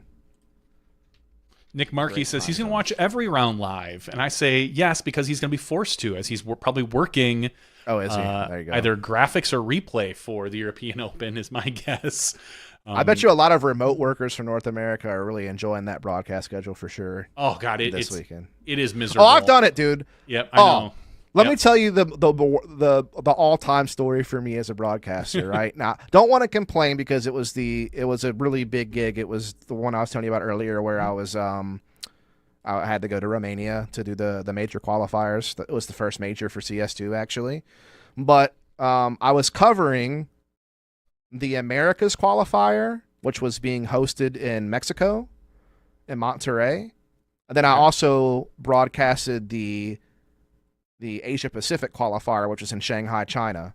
So imagine me, an American, flying to Bucharest, Romania to cover a tournament in Shanghai, China. And then, after that's over, that lasted like 3 or 4 days, a day off, and then switching to covering the tournament that was in Monterrey, Mexico. All from a studio in Bucharest, Romania. I mean, you guys go to Bucharest. I mean, that's pretty cool. I did. It was great. But it was like, basically we were having to get up at like 3 o'clock in the morning to cover the one in Shanghai. And then, we would be done by like 11 in the morning or something like that. But then you converted to basically now starting your broadcast at like 9 p.m. and getting done at 3 in the morning or 4 in the morning or something like that. So it was that was a wild one. That's probably the crazier one I've done. Yeah, and time zones. Marky's saying he's replay A all week, which means they usually do have for the majors 2 replays, A and B, dedicated, plus whatever is. Actually, they don't do the director replay anymore, and then they'll also have the highlights from the static cams, which I'm assuming will have a static cam probably on hole 16, maybe 18. But how many drones do you have? Yeah, that's the real question. Just one. Oh, I know. Get started with this. I know. I messaged you this weekend because we've had this discussion on drones that you don't think they should ever be used for live shots, and I said, I didn't say that. Okay, not ever, but rarely, very rarely, we'll say that. This is what I said. Like, I just want to clarify my position about drones. Go for it. I think drone live shots are great on holes where without it, you wouldn't be able to see the full shot. So the perfect example was, I think it was hole 9 at Des Moines. It's a uphill blind shot for the player. Okay. I think it's hole 9 at Des Moines. Even if that's the wrong hole number, you know what hole I'm talking about, though. It's like an uphill climb to a basket, most players are throwing like a flex forehand or like a backhand turnover that pans out. Okay. You can't see the basket from the tee. So if you were doing the normal thing that happens where you just had the camera behind the player on the tee box, all you would see is a disc flying up the hill into the ether, and then you would switch to a catch cam, and then you would see if it lands next to the basket or not, right? Mm-hmm. Now, what they did, and I don't know if this is a drone or a camera operator, they had a camera angle that they used where you could actually see the player on the tee pad from up the hill. You could see them throw the disc, you could see the full flight path, and you could see the basket all in the same shot. It was incredible. That's awesome. Yeah. See, in a situation like that, a drone or whatever they did, fantastic, because it gave the viewer the full picture of the shot without having to cut to a second camera in the middle of the shot. The continuity was great, and getting the full context of the shot was fantastic. So I think in situations like that, 100% use it. I think replays, drone shots are fantastic. B-roll, fantastic. I don't need to see an overhead shot where I have no sense of verticality if it's a straight up hole that I can see better from behind the tee. That's just my opinion. So the opinion to that, the counter example to that in my argument, and then you can proceed to tell me if I'm what you think, is let's go back to hole 2 at Des Moines, that over the water shot, 460 feet, whatever. I don't need an overhead drone shot of that hole. I can see everything from the tee box. I can see the player throw the disc. I can see the disc over the water. I can see how high it is, and I can see it spike down into the green and how close they are to the basket and what kind of putt they're going to have because of it. I don't need an overhead shot of that where I lose all sense of verticality of the disc, and I almost feel like you don't even get to appreciate the shot as much that way. Now, it looks cool from a replay perspective because you get to see the entire length of water that the disc has to carry to be able to make it to the green, and so that adds that suspense or drama, I guess you could say, to like, is it going to make it or not? But it adds the perspective of distance. That's the nice thing that the drone does, as opposed to the behind the scenes shot. But yeah, you're right. I just think the lack of like understanding the verticality of the disc in the air is like one of the killers of the drone shot for me. I think it's funny because I think having like that shot particularly, I don't mind the drone as much because I know that those players, they're all throwing right hand, backhand, big high hyzer. Sure. I'm never concerned like, oh, did he throw that one into the ground? Like, we all know that the shot shape that they're going to take is going to be big hyzer. Maybe they go a little bit more of a straight shot, but it's all downhill. I'm never really concerned about the height. It's more about the distance on that one. So again, I think your perspective is good. My perspective, that's one of those. There was one particular shot this weekend at Krohkol. It felt like they just, maybe the catch cam didn't have a good angle, and so they thought taking the drone was the right move. I didn't like it because you're right. I don't like it when I can't tell if it's too high or too low. Again, if I know they're going to do a big spike, I feel better using the drone if I know they're going over trees.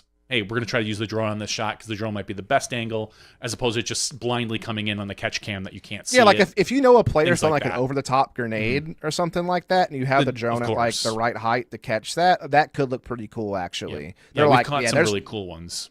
Yeah, like I think you could catch some pretty cool grenade shots with the drone for sure. I don't know. I just like the big least flat, camera switching as. Yeah. Go ahead. The big long flat ones, I don't dig. And I know I'm sometimes the bane of some of the cameramen's existence because the drone, whoever's covering the drone loves to get camera shots. They do, and they're good at it when they do it. But I'm different than some of the other directors in that I prefer less drone shots. Some of them prefer more, and the drone thinks he should have every one of them. No, maybe that's not true. This is going to be harsh. But if it were me as a director, I don't give a flip what my drone pilot wants. I want what's best for the product. Agreed. And that's how I feel about all the cameras. Yeah. In general. Exactly. I get bored sometimes because typically, as everybody knows, the sequence of cameras goes camera 3, which is your reaction cam. You get the player's front while they're on the tee. Then you switch to camera 1, which is behind their shoulder. Then you end up switching to camera 2 for the catch. 3-1-2, 3-1-2, 3-1-2. It gets boring for me. So sometimes I just get bored and I'm like, I'm going to take this one from the drone. Or I'm going to take, a lot of times I just like to take them from camera 2. If camera 2 has a good shot right down the fairway, regardless of what it is, if I can see the player from 2, and I think that was what Krohkol had a problem with, is maybe a little bit less experienced camera ops, because I did notice that the catch cam did not zoom in nearly as much as they usually do. It felt like they stayed wide a lot. And that's a real safe play, and I don't blame anybody for it, because if you're not really experienced catching the disc, it can be very difficult. I've done catch cam, and I've stayed wide because I'm not a good catch cam operator. And I feel like, cool, the wider my angle of view, the less likely I'm going to miss this badass disc. That's true. So I'm never going to question those camera ops on what they do, because I can't do it. And I'm just not good at that. But my favorite thing to do is on a really tight wooded hole is gamble and take that. Krohkol had a really good one that I would really wanted to see him take it from. I think it was like the 3rd hole or something. The short one, the 3rd one, yeah. Yeah, the short one that goes right through the woods, and like all I kept thinking is like, take this from camera 2, push in camera 2, get the disc coming at you. And it burns me sometimes because they'll hit the 3rd tree and then you don't know, you're like, oh crap. But for me, it's a gamble. It's always a risk. But as a viewer, at least I know, they didn't make it. So like I get a clear view of their scrambling now. Correct. You know what I mean? So like, it's not necessarily a bad thing. It's not a bad thing. It was clearly a better angle from the throw cam, because you see it. Hell, on that particular hole that we're talking about, even camera 1 behind the player, you couldn't see where the disc was going sometimes, because if it hits a close tree and it shoots fast left right, you're not going to figure out where the heck that thing went anyway. You're lost. And on top of that, some of those tight greens have a problem that the camera op can't get behind the player. I noticed that, I think, on 2 different holes this weekend, where the camera op just couldn't get a good shot behind it, because if you were behind it, the player was just blocking your view. That's fair. So whatever. So there are different angles, but yes, I think in general, I am a less of a drone shot player. I like to do it. How much do y'all pre-plan what camera shots you want to use for each hole before the actual broadcast? 0. That's not good, in my opinion. Not necessarily, because everything, it depends.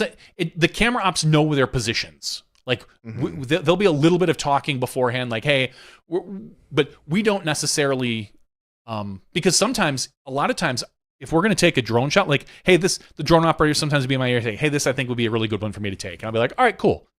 And then I'll see that, hey, they're going to throw a green disc on a green. I'm like, nope, I'm just calling you off. Like, if I don't think I'm going to be able to see that disc, you're definitely not getting the shot. But I just wonder, and again, I'm not trying to take shots or anything like that, but the example I mentioned earlier, holding on at Des Moines, where they found that one magical camera angle that caught the entire shot on an uphill blind shot. Like, if you could, like, that was the optimal. I wonder if that would have been discovered, or how much more you could discover perfect angles like that if there was a bit more pre-planning on, this is how I want to camera this hole. I think it's going to give us the best full picture of this hole if we film it this way. I don't know. Maybe I'm crazy. And obviously it can be difficult, because we get different players throw different shots. You got one guy who's going to go sky hyzer. You got one guy who's going to go, beeline at the basket. Somebody's going to try to throw a roller or whatever. So the perfect angle is obviously hard. It's when there are instances like that where you have a confined space. Hey, they have to take this line. And you can get perfect angles. And the camera ops are usually pretty good about, they know these courses these days. They do walk the course and kind of prep, make sure that they have right, they'll do signal checks for live and everything like that. Like, I'll never question the camera ops, what they do. I went to USCGC and I got to see, because I rarely get to see the camera guys do their actual work, and it was fun watching them buzz around at USDGC quite a bit. And a lot of these courses we know inside and out these days. So it's like, you even know probably what player is going to throw what shots. Like, oh yeah, this is I always know Simon takes the Big Annie here. All right, well, let's prep for the Big Annie shot. I know, it's like I said, sometimes as the director, I just get bored, but the good thing is the camera ops know, because what we not fool everybody, but everybody's got to know, not all those shots are live, even on the lead card. And a lot of times those are pre-produced. Those are we're overwatching Macbeth on hole 4 as the players are walking up to hole 2. We might not get back to hole 2 in time. So it's like, cool. I'll just tell the camera ops, do your normal thing. 3-1-2, and just stay there. Keep getting your player. Camera 3, get the player as they walk off the tee, and then as they walk back on the tee, we'll switch to camera 1. We pre-prep that so that we know in replay, we know right where to go.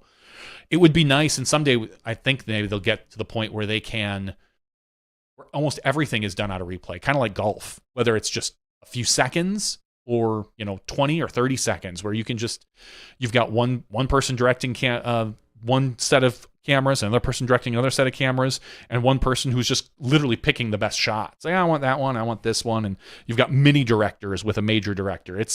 I'm sure you guys have some stuff like that in Counter-Strike, depending on. Well, for us, it's just so simple because like there is no abstraction. Like, it's all pretty clear cut, right? Like, you have 10 POVs you have to follow, and you just have to figure out which POV is the best POV to be on. Sure. Right. There isn't a whole lot of like free camming or overheads. A lot of that stuff is like in between rounds for like just B-roll aesthetics. Sure. But like when the game is live, you're picking a player's POV and you're following that player, and it's usually, I mean, the thing is, like with our cameramen, they're called observers, and they're just people who are super knowledgeable about the game, and they know exactly what player is most likely to get into an interaction based on their position on the map, and they follow that person. And you either catch them getting the frag or you catch them getting killed. Either way, you get the story you needed from it. Yeah, and then they pull that out of whatever replay option, if or does that? I mean, 100%. There's the way it works for us is that, like, obviously all the live observing is live, but so there's two different types of delays that we have. So we have a delay to the stream, because otherwise you could have people cheating, knowing where everyone's sitting. Yeah, exactly.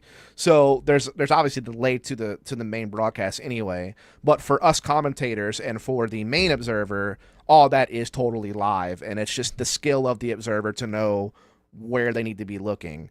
Then you have a second observer who's basically on a 30-second delay, and whatever the main observer missed, he goes and gets it, records it, gets it cut, and it's ready to show, after the round is over, in between rounds or whatever the case may be. Like if we missed like someone getting like a crazy headshot or something. Down. Yeah. Like we have a guy on a 30-second delay who on that PC will cut that, and then we'll have it for the replay.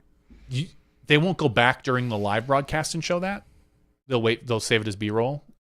No, they'll show it on the live broadcast. Let's say if you missed something, I'm saying, like if you missed something, they would literally replay it after the round was over. Like as you're talking about that round, they would then cut to the replay of whatever was missed that was super important. Okay. Or if it didn't get missed, it'll just become like a highlight reel, basically, of the round. Like all. I was just thinking, like, they would never cut into like, oh, this was a crazy shot that we didn't get to show live. Let's show it now while the match is still going on. Well, the thing is, there's built-in freeze time in our game. Yeah. Like in between rounds, there's built-in freeze time. There's like 20 seconds of freeze time where everyone's stuck in their spawn and they can't move. So that gives you the perfect window to show anything that you may have missed during the live action, because you're going to have that dead space for 20 seconds where nothing's happening anyway. Or if a team calls a timeout, obviously nothing's happening. Then you can show whatever you want. Yeah, exactly. Okay. So that's the great thing about Counter-Strike is there's like these built-in breaks every round where, because it's like for those of you who don't know, it's basically like you have two bomb sites. It's 5 players versus 5 players. If you die, you're out for that round. You don't come back until the next round. There's no respawning. And so the round plays out until either, 5 players on one team are all dead, or the bomb explodes, or someone defuses the bomb. And in between each of those rounds, you have just 20 seconds of dead space where each team is like talking about what they want to do the next round. They're figuring out what because we also have like an economy system where they like your weapons cost money. I'm not even going to bother getting into that. I know. There's a whole... so there's a whole lot of things that are kind of taking place like in that freeze time period that isn't really important to broadcast, where you can kind of show whatever replays you want, or cut to B-roll the crowd, or whatever the case may be. Yeah. All right. Where some games don't really have that freeze time. They don't really have that natural. It's the same thing as in American football. American football, you have a clear break in play after every play until the next play begins, where you have all the time in the world to show whatever replay you need to show. You've always got 20 some or 35 seconds. Right. It is. Whereas the difference is, like in basketball, unless there's a timeout, you don't have that natural freeze time all the time. It's kind of continuous action. my particular game that I work in has that fixed in break time, which is really nice. It is nice. Yeah, and I noticed this past weekend at Krohkol, they had, I knew it wasn't the regular crew doing it. It was the European control room because the director, they did a lot of, the way Mo tends to direct is he focuses on an individual player or a story, and we will focus on that. So you'll have like shots of Paul or, maybe AB on the second card or whatever. They tended to show all of the second card, like, oh, let's show all of their shots. Mo would never do that. Like, that's just, and I think the funny thing is I think Mo ran replay this weekend, but that was a different style of directing that some people liked and some people didn't. Some people were like, oh, I loved it that I get to see a lot of the second card shots, even if those players didn't matter. If they were 15 strokes back, he's like, oh, let's just, we have spare time. Let's throw in 4 drives. And again, that's something that our producer would never do, which is just, again, different styles, different strokes for different folks, man. Kind of funny. Sure. So, all right, Dust. It's we've been here for about an hour and 45 minutes. I think we're getting pretty close to wrapping up. I've got to get to work in the morning. I've got a sick kid here. You know what sucks? Oh, no. Yeah, like 2 nights ago, my son just turned 15. Literally, it was his golden birthday yesterday. Today's the 16th still? Yeah, Yep. Yesterday. It was his golden birthday. A lot of fun. He's doing his driver's ed stuff, and he's got a couple more classes before we can take him out on the road, get his learner's permit. So we had a good 15th birthday. My wife and I lay down to bed about 11 o'clock. I'm laying there, and my daughter's room is right next to us. And suddenly I hear, and I was like, well, that was a weird noise. And I was like, uh-oh. I get up, and I open the door, and everybody knows the smell, and it hits you. And it's the worst.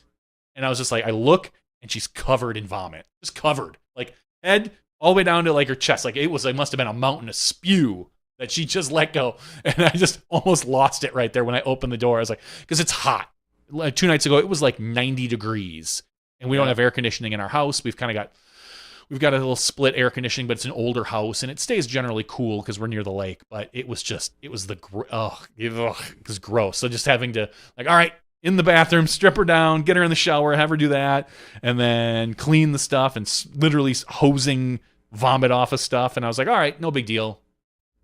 Take care of that. It's the first time. It's been 13 years. My kids have been great. Wake up the next morning, and it came out the other end for her. It was not a good, like, tough. Sick kid just was not like, so then you're like, oh geez, I got to clean this up now too. We just change all the sheets. And so today she stayed home from camp and chilled out. I'm hoping, cross my fingers, we get through the night without any issues. Like, cause being up at, 3 a.m. with sick kids is never fun. And hopefully this, I listened to a podcast called We're Not Wrong.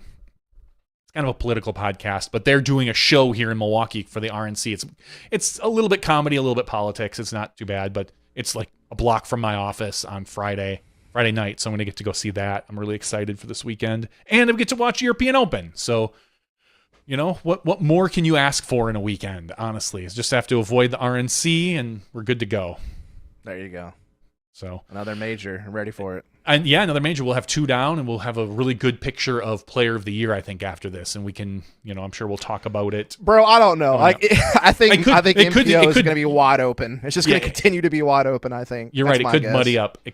Well, if one of our current winners, if like AB or Gannon, if AB or Gannon gets it, then yeah, then it's clear. Runner. But if anybody else, you're right. That really muddies that water. So, Well, KO Disc Golf Show. Glad you love yourself some Smashbox. We love it here too. I want to thank Dust for joining tonight on our 515th podcast for the Krohkol Open. If you can, I will say, if you get the chance, give us 4 or 5, whatever number of stars, thumbs up on any of your pod-catching apps. If you're a Patreon supporter, you get all this ad-free. You get it right away. Otherwise, you have to wait till the morning when you're probably watching the European Open or the President's Cup tomorrow morning and European Open for the rest of the week. So go ahead and subscribe to us on Patreon. We really appreciate everything, all that stuff. Because of you, we can continue to do this week after week after week. 515 and counting. Already counting down. Is it too early to count down to 1,000? Maybe a little bit. A little bit. Maybe Yeah. a little bit. A little bit. So, Dust, thanks for joining the show. I'm going to call it Of here. course. This has been Smashbox TV episode 515. We'll see you again next week when you step inside the Smashbox. Thank you to our $2 and above patrons. Your name is listed below in the credits. If you are interested in being listed as a producer in the Smashbox TV credits and supporting this and other fine podcasts, please visit patreon.com/SmashboxTV.